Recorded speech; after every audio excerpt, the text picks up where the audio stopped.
On the podcast today, we are going to speak about chapter 78 of the Tao Te Ching, which makes up the 78th episode of the 81 meditations on the Tao Te Ching.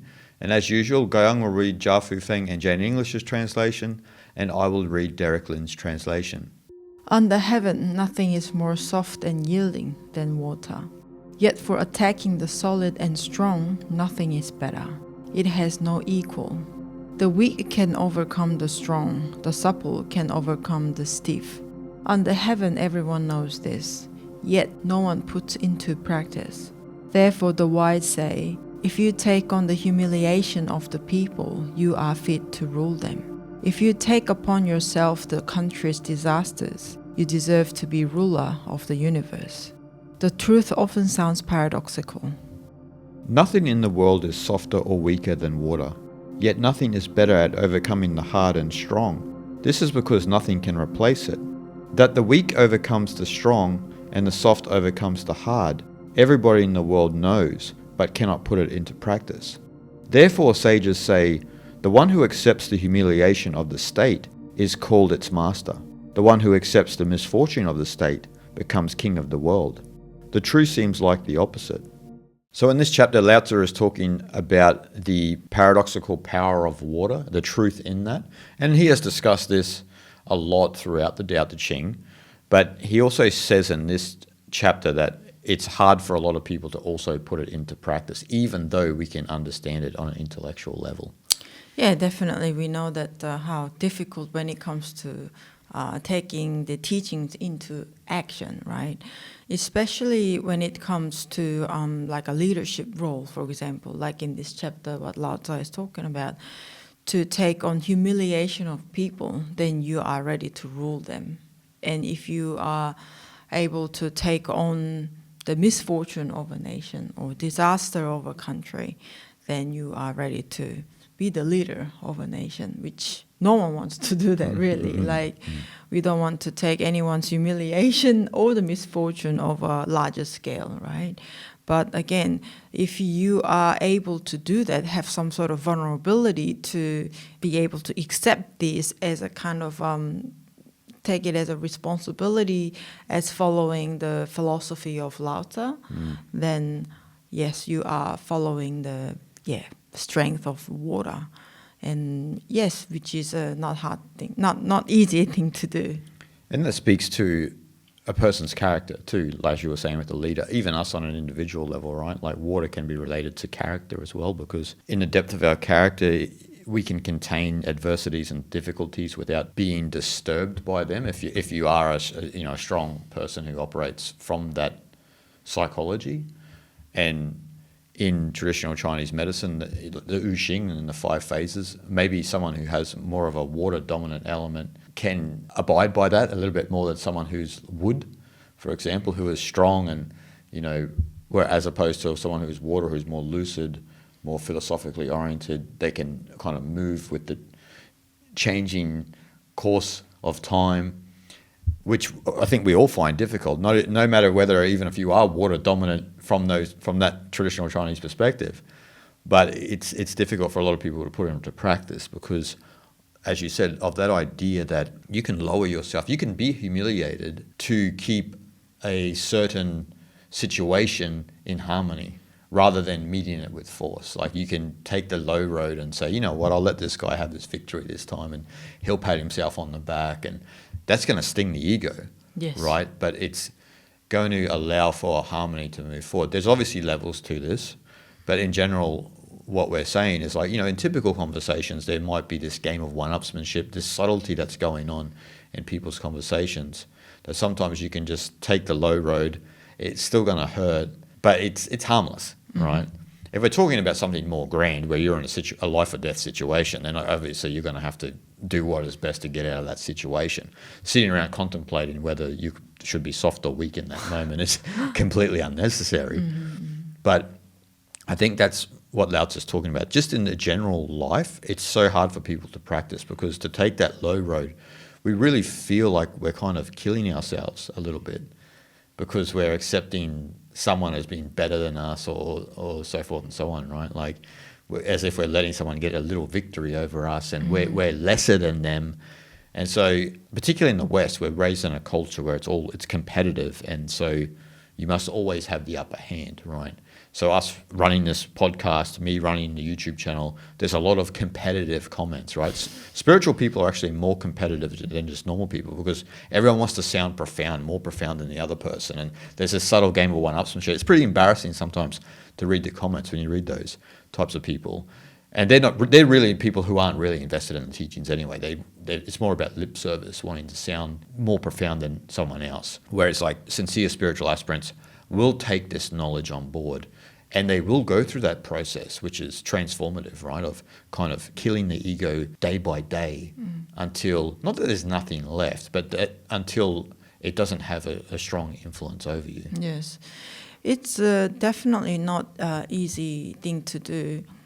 But instead of somewhat intentionally, we're thinking like, I need to practice humility, I need to be able to sacrifice my ego in no matter what. And if you think it like that, it's already becoming like a thing, like a somewhat your mind is bounded by that way of like you kind of put yourself in a bit of a spot or in prison a little bit. But as you mentioned about character, like if you take it as more like building your own character, as in from following the Taoist philosophy, then I think naturally the humility and the sacrificing your ego will be practiced, I think. So in a way that let's say, like you said, you're in a conversation with someone and you don't agree with that person at all, right? And then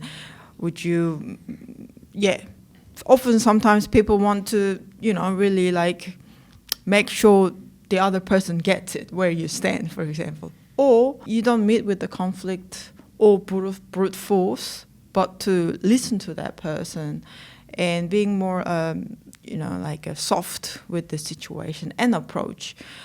Meanwhile, you can still say what you want to say, right? But you don't have to meet with the conflict. That's the thing. So I think taking a humiliation, misfortune in this chapter is somewhat like a lot. I wanted to make a point of it so that make it a bit more extreme case, right? Mm-hmm. But also maybe he does not mean that either.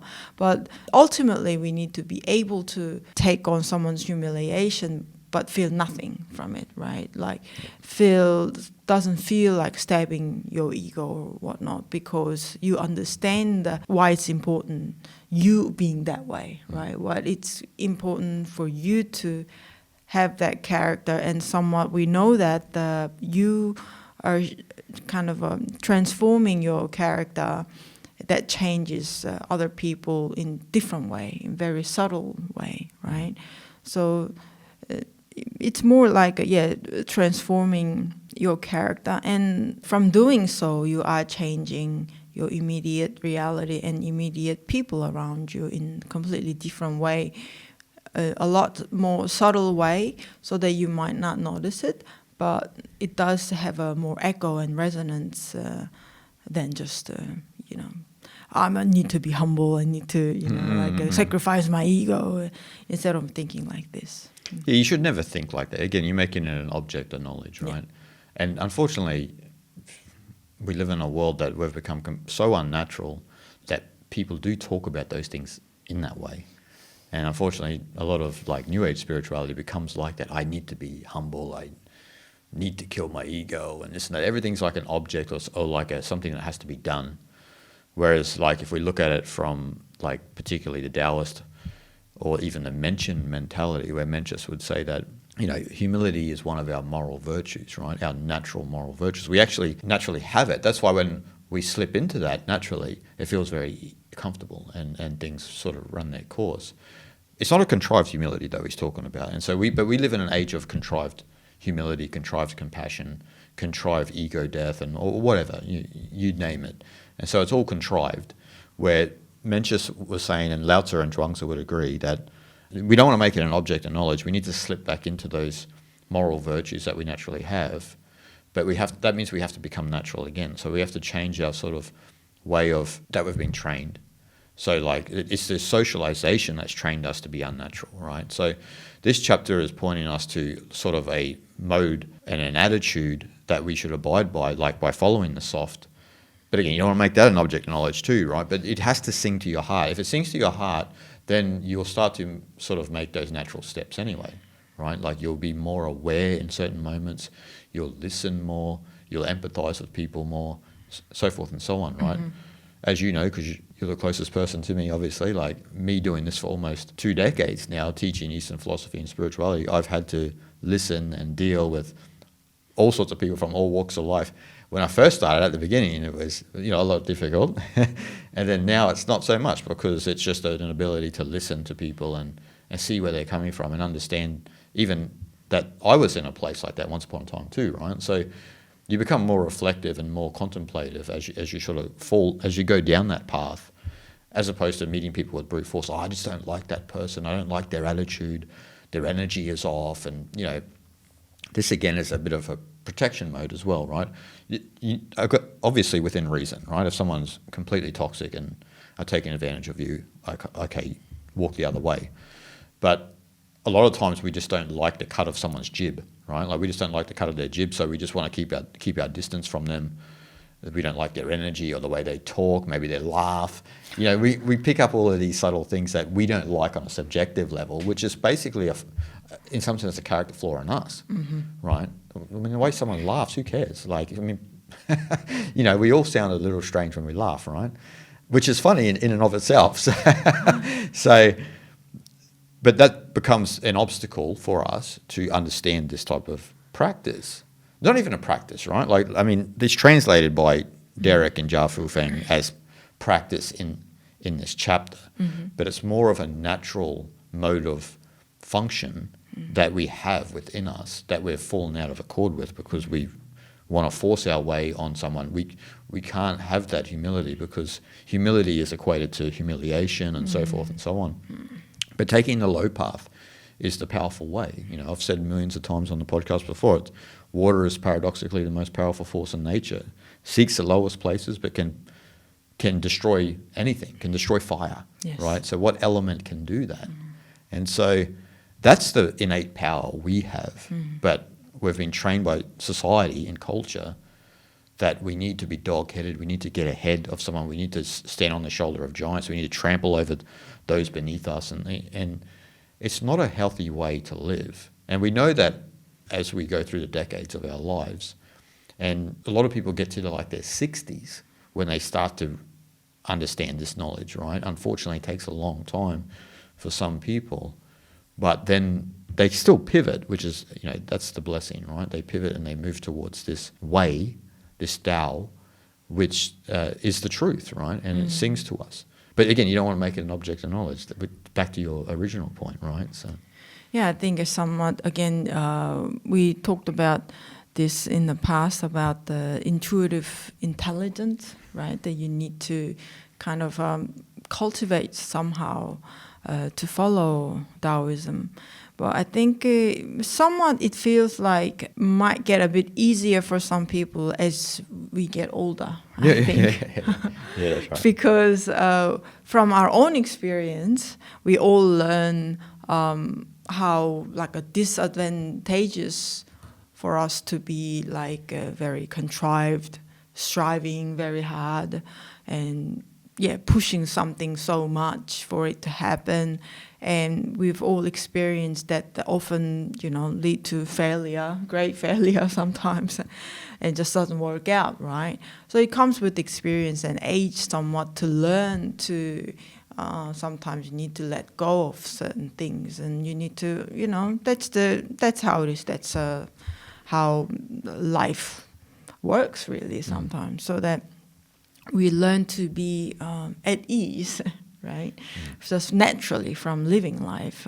That's why I think also it comes with an age as you get older, and also you learn to not to be desperate to gain something, achieve these knowledge of Taoism and things like that. So it just again finding that the perfect balance between acknowledging it, acknowledging that we have been conditioned by society and education and our upbringing and all those things, so that we need to go through the shedding process then.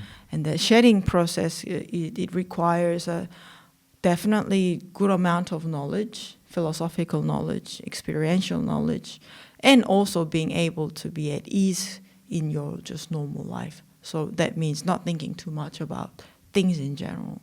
So thinking and not thinking has to somehow make a perfect balance. And again, that's not easy task for anyone. But again, I think we just need to put ourselves in a kind of a experimental, like a laboratory, so that we need to treat it as the life as a laboratory room, and then we experiment this way, that way, and everyone is different. We will find our own unique way to find that balance, right? So that's the process that we all are all going through. Yeah, if you follow the Tao, and if you follow it sincerely, like what all the chapters we've read in this book, is that you begin to have that mentality from understanding it, right? That the naturalness, because the Tao is the natural way.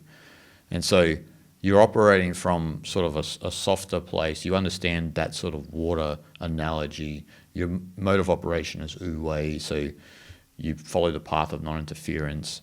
And because you follow the natural way and you kind of become sort of this aperture for the Tao, and you become almost a representation of nature itself, that problems for you begin to dissipate. And so you'll find this as you continually follow the way, which is kind of the overarching spiritual teaching of all spiritual traditions. But when you continually follow the way, then you see that other people's problems are not really problems to you. So particularly on the spiritual path, right? A lot of people get so anal about, am I progressing on the spiritual path, or am I doing this right? Again, it's all contrived. It's all an object of knowledge, as what you were talking about. But if you've followed this to its nth degree, and this is just your mode of operation because you've become that pure representation of nature, it's not a problem for you. But it doesn't mean that you become an a-hole to that person.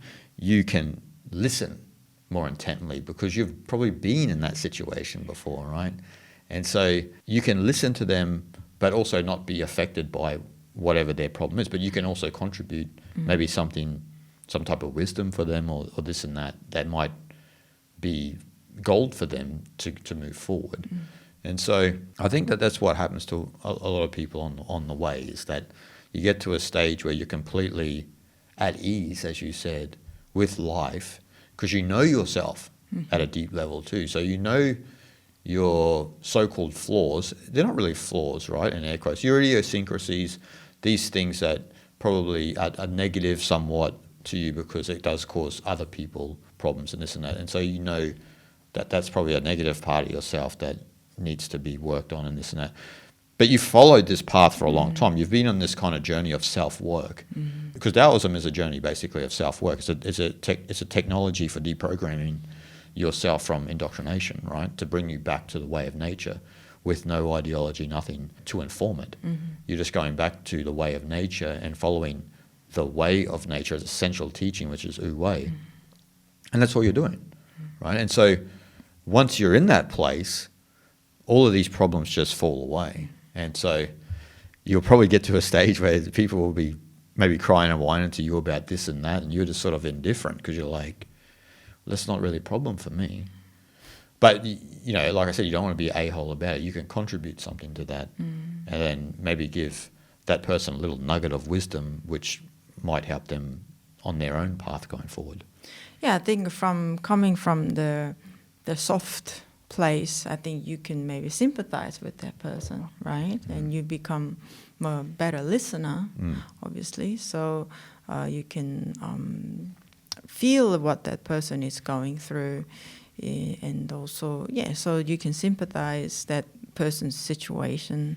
So although like it a kind of somewhat a perfect place to be, I think you don't get affected by that person's problem, right? No. But you can actually sympathize with that person's feelings, right?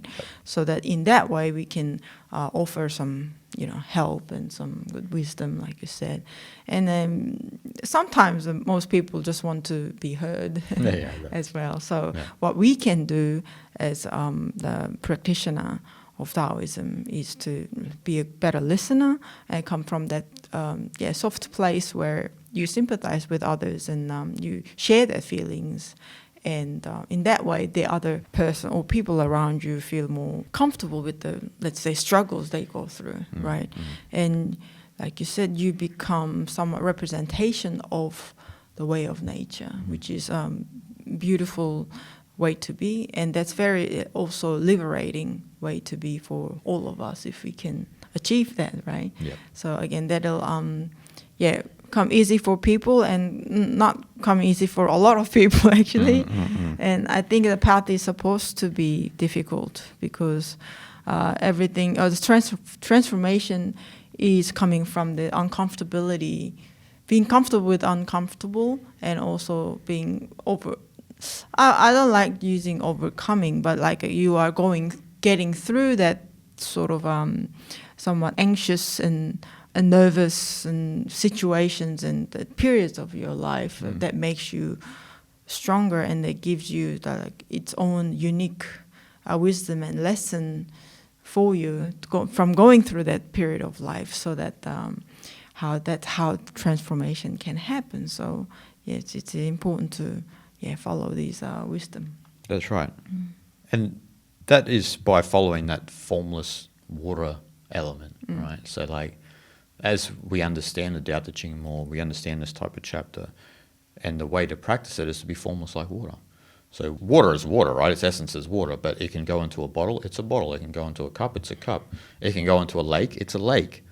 And so that's the nature of water. And just for us, is that our essence as water can go into a garbage man. We're a garbage man, but can go from a garbage man to a politician, to a football player, to a foolish podcaster, and all of these things.